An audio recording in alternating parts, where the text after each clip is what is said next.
मेरा नाम अरुण है, मैं भी हरियाणा से हूँ। मेरा जो सवाल है वो मेनली कविता मैडम से है।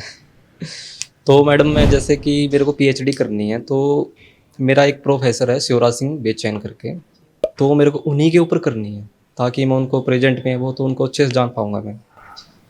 देखिए अरुण जी, जो आपका सवाल है कि करंट में आप जिसके ऊपर भी पीएचडी करना चाहते हैं, मोस्टली हमें क्योंकि रिसर्च वाला पार्ट उसमें देखना होता है, तो आपके पास में कि एज अ गाइड, जो आप जिनको भी आप गाइड अपना मान रहे हैं वहाँ से, तो आपको बहुत सारी चीज़ें कि रिसर्च के थ्रू की, जैसे हम मोस्टली अगर हम जो पुराने टॉपिक्स होते हैं उस पर जब हम रिसर्च करते हैं तो हमारे पास ये होता है कि ये लाइब्रेरी है, देन उनका ये टॉपिक है, उस पर हमें बहुत सारे बुक्स मिल जाएंगी, या हम प्रैक्टिकली जा करके और उस पॉइंट पे रिसर्च करना चाहते हैं, तो हमारे पास में अगर सोर्स नहीं होगा तो हम उस पे, तो आप जो भी टॉपिक जब हम करते हैं कि मुझे ये पसंद है, इस पे मुझे करना है, एक तो चीज होती है मुझे ये पसंद है, एक ये है कि मैं उस पर रिसर्च कर पाऊंगा, उसके लिए मेरे पास में सोर्स क्या रहेंगे।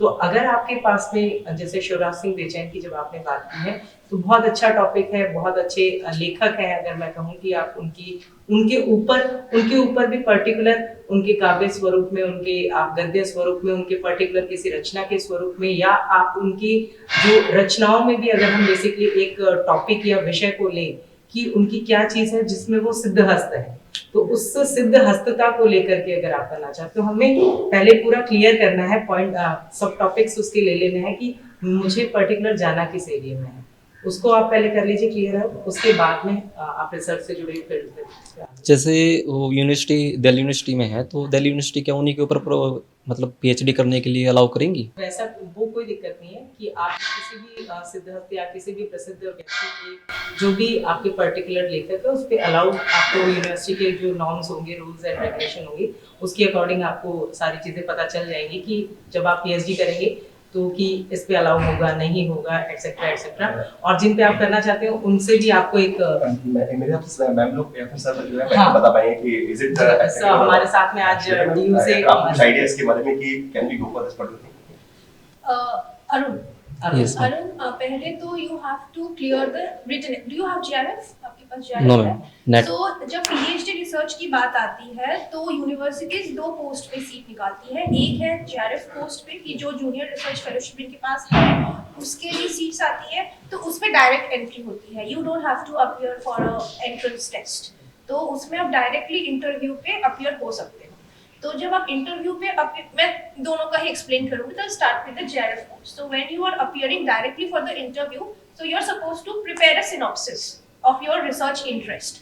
तो बेसिकली वो आप लोगों को, अगर डीयू जेएनयू की बात है या फिर कोई भी यूनिवर्सिटी, तो उसको आपको पहले से अपलोड कर देना होता है बिफोर योर इंटरव्यू। तो make sure that you prepare it well. तो वो सिनॉप्सिस कैसे बनाया जाए ये मैं बता रही हूँ, बहुत इलाबोरेटिव नहीं होता, जैसे आपने कोई पर्टिकुलर टॉपिक बोला तो उसके ऊपर whenever you are doing research, तो उस पे हम रिसर्च क्यों करते हैं ये हमें समझना चाहिए कि we are adding value to the knowledge system, जो पहले से है उस पे हम वैल्यू ऐड कर रहे हैं। समटाइम्स वी क्रिटिक, हम किसी चीज पे क्रिटिकल रिसर्च करते हैं, और sometimes we try to innovate, ठीक है? तो you have to be clear, as you are clear कि you want to do on which topic. तो क्या होगा कि आपको एक इसके ऊपर 2 पेज का बैकग्राउंड, और you have to find out certain research questions जो आपको आंसर करना है। तो जब आप सिनॉप्सिस प्रिपेयर करोगे तो उसके 3 भागों में उसको हम डिवाइड कर सकते हैं।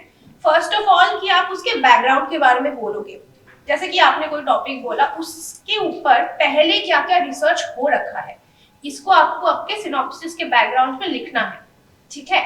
फिर आप बोलोगे कि वो जो आपने पढ़ा, मतलब पहले जिन्होंने इसके ऊपर रिसर्च किया है उस पे आपको खामियां क्या लगी, गैप्स क्या लगी, ठीक है? वो आप आइडेंटिफाई करोगे।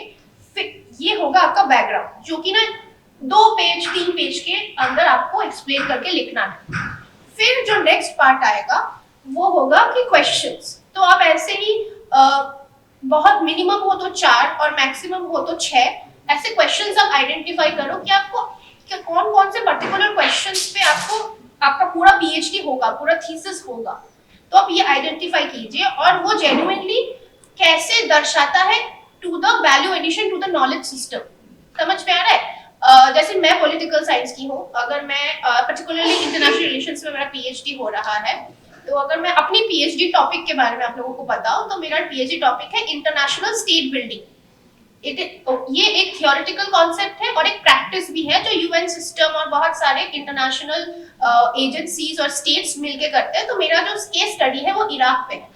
तो ऐसा तो कोई बात नहीं है कि मैं ही ऐसी अलग हूँ स्टूडेंट जो पहली बार इस पे काम कर रहा है। मेरे से पहले भी 1000 लोगों ने डिफरेंट कंट्रीज में इस पे काम कर रखा है।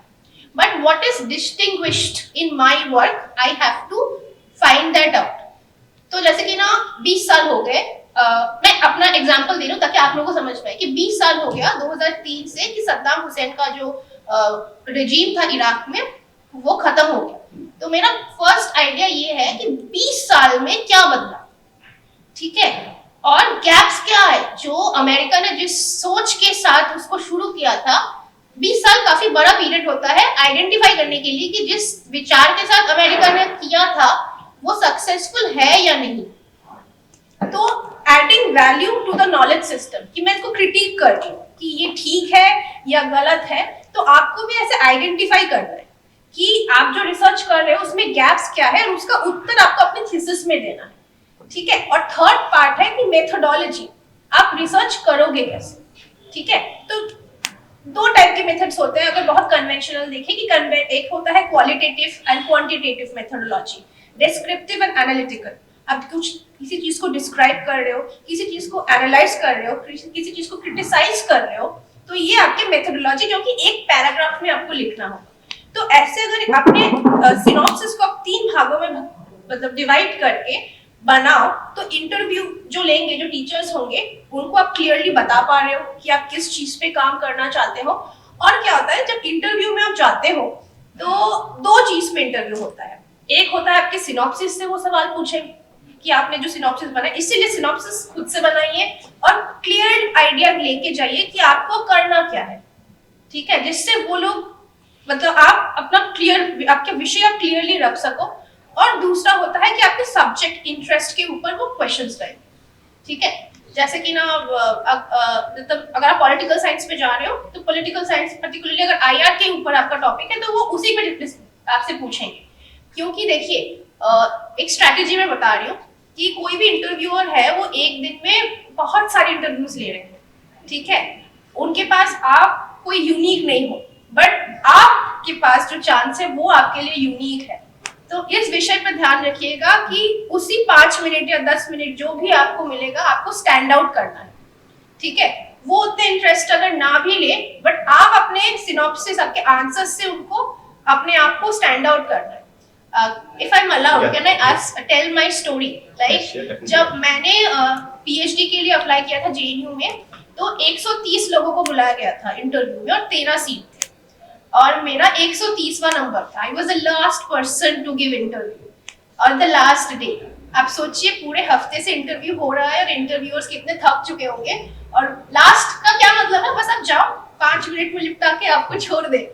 बट क्या था कि मेरे पास वही 5 मिनट थे स्टैंड आउट करने के लिए, तो वो मैंने सोचा था। मैं आई वाज नॉट लाइक मैं निराश नहीं हुई थी। मेरे को लगा था कि ओके ये लास्ट में ही जो करना है। तो मेरा सिनॉप्सिस उन लोगों को बहुत पसंद था क्योंकि क्लियर कट, मैंने जब सिनॉप्सिस लिखिएगा उसको वेग मत करिएगा, बहुत ही क्लियर कट, ठीक है।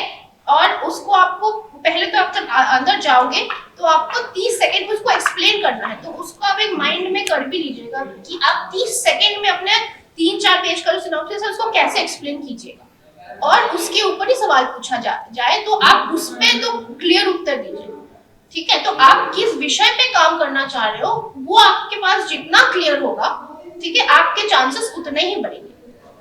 और एक दूसरा वे है जिनके पास JRF नहीं है, वो क्या होता है कि एंट्रेंस के माध्यम से सीट जो आती है उस पे आपको करना मतलब यू हैव टू अपीयर। तो उसमें पहले आपको रिटन टेस्ट देना पड़ता है, फिर सेम मेथोडोलॉजी, आप इंटरव्यू में क्वालिफाई होते हो तो सेम मेथोडोलॉजी आपको अपनाना पड़ता है। देखिए अभी रिटन एग्जाम जो होता है entrance test, it is as simple as UGC NET. अगर आप लोगों ने क्वालिफाई कर लिया तो एंट्रेंस भी क्वालिफाई कर ही होगी, but what has to be the focus is the synopsis and the interview, that you have to stand out and prepare well. तो उसके लिए नंबर 1 है कि रिसर्च किस पे करना है और सिनॉप्सिस आप अच्छे से बना के, क्योंकि that is going to stand you apart from the other candidates. तो मैडम जैसे आपने बताया कि आप असिस्टेंट प्रोफेसर भी हो और आप साथ के साथ पीएचडी भी कर रहे हो, तो पीएचडी करते करते जैसे एनरोलमेंट मतलब पीएचडी में एनरोल हो जाते हैं तो एपीआई स्कोर में क्या उसके नंबर जुड़ते हैं या पीएचडी होने के बाद ही जुड़ते हैं? पीएचडी होने के बाद जब सबमिट हो जाता है, अवार्ड हो जाता है, तभी आपका एपीआई स्कोर में वो जुड़ेगा। तो फिर असिस्टेंट प्रोफेसर के लिए एपीआई स्कोर कैसे इनहेंस करें मतलब पीएचडी के साथ साथ? देखिए, हाँ, PhD is a time taking process. आपको मिनिमम 4 साल और मैक्सिमम 6 साल अभी के लिए ऐसा हो गया है कि 6 months for 2 years it will add. तो बहुत सारे मेथड्स हैं। नंबर 1 है कि पब्लिकेशंस पे ध्यान दीजिए। यूजीसी में एपीआई स्कोर में 10 मार्क्स होते हैं पब्लिकेशन के, ईच पब्लिकेशन 2 मार्क्स, तो 5।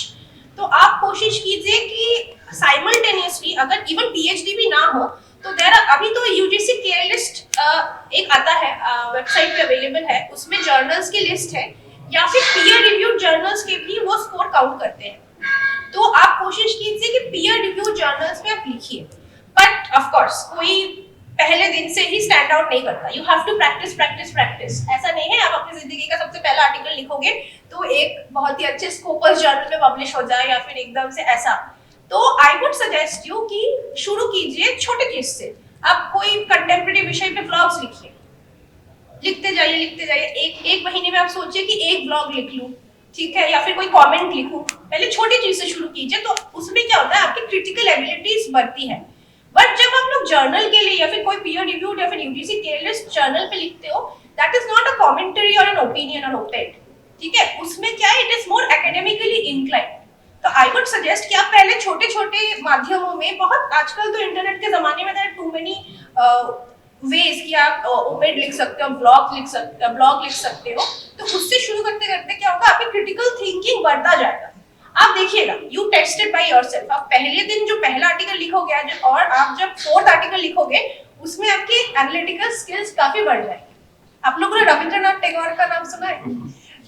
वो उनका जो पहला नोबेल था, वो बहुत सालों बाद जब उनको नोबेल प्राइज मिल जाता है, वो बोलते कि मेरा जो पहला नोबेल था वो मैं पढ़ नहीं पाता क्योंकि मेरे को अजीब सा लगता है, शर्म सी आती है। तो वो भी एक लेखक होने के माध्यम से वो भी अपने स्किल को एनहांस करते गए। तो मैं यही बोलूंगी, आप छोटी चीजों से शुरू कीजिए। ब्लॉग्स लिखिए, ओपेड लिखिए, कोई कमेंट लिखिए, साहित्य के हैं तो कोई अगर मूवी आए तो उस पे लिखिए, ठीक है। फिर आप पीयर रिव्यू जर्नल्स पे स्विच कीजिए। ऐसा अपेक्षा ही मत कीजिएगा कि आप शुरू से ही किसी स्कोपस जर्नल के लिए क्वालिफाई हो। साल लग जाते हैं, साल में एक ही पब्लिश हो जाता है। बट पीयर रिव्यूड में आप कोशिश कर सकते हो। बहुत सारे यूनिवर्सिटीज अपनी जर्नल्स निकालती है, बहुत सारे। मैं खुद एक जर्नल की एडिटर हूँ। आप लोगों को अगर हेल्प चाहिए तो I can help you to publish. तो ऐसे बहुत सारी जर्नल्स हैं, आपको ढूंढना पड़ेगा, थोड़ा इंटरनेट में आप देखिए, और 1 2 3 4 आप अच्छे से लिखोगे तो आपको खुद से ऑफर आ जाएगा। आप देखिएगा, हताश मत होइए, कीप ऑन ट्राइंग। थैंक तो यू। पब्लिश करने के लिए आपसे कांटेक्ट कैसे करें मैम? कीजिएगा, मैं इधर ही हूँ।